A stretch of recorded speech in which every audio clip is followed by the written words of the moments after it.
As a teacher in Colorado Springs, every year before school started, I visited my students at home with their parents. I didn't want my students to be afraid or apprehensive. I didn't want children to feel scared like I did when I was their age. As a child living in Puerto Rico and going to kindergarten, I didn't want to be separated from my family. So when my dad dropped me off at school, I would wait for the moment when my teacher was not looking, and I would escape through the doors and run up a hill with tears in my eyes and wait under the red umbrella tree of a flamboyant, where I knew my father would drive by and find me. He would tell me, "Nena, you have to stay in school so you can learn." He drove me back to school, handed me to the teacher, and gave me a hug and said, "I'll be back, Nena." My family was my greatest teacher, so when I became a teacher, I wanted my students to have a sense of community and family. In order to do that, I knew I needed to engage the students' parents about their children's learning goals.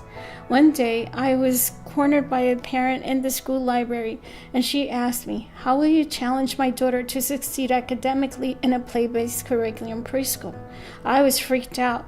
How was I going to do this? How was I going to meet this parent's expectations? I was so intimidated and I didn't want to fail.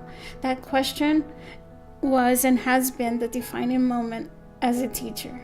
It led me to realize that science was the subject that I felt comfortable integrating into all academic subjects such as language and literacy, mathematical thinking, personal and social development, scientific thinking, social studies, etc.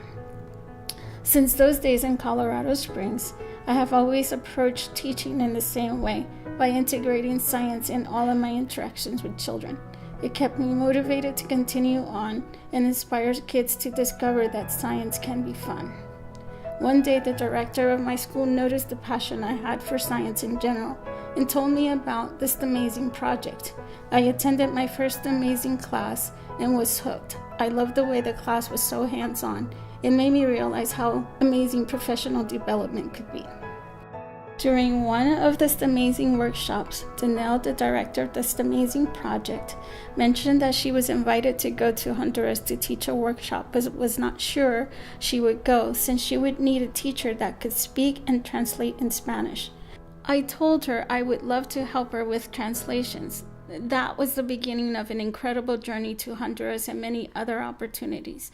Now I am a STEMAZing facilitator and mentor other teachers throughout Arizona.